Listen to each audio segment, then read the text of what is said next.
தெரியலையா? என்னடா அது விளையாட்டு பண்றீங்க? உனக்கு மாலை ஒரு கேடு. கைமண்ணா சுந்தரி என்னைக்குடா மாலை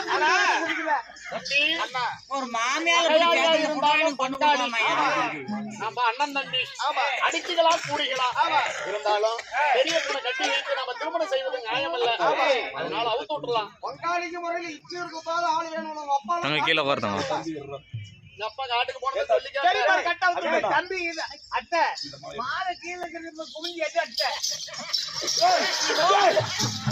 ஆடே பையா குமியா யாரா நீங்களா? அவங்க அம்மா உனக்கு அம்மாடா. அண்ணனா? அவங்க அம்மா உனக்கு மாமா இவ்வளவு பேர் வந்திருக்கிறீங்களே, உன்னோட உடன் வந்தவங்க யாரு மாமா? எங்க அண்ணன், இது எங்க அண்ணன். எல்லாத்தையும் தம்பி. ஆமா ஆமா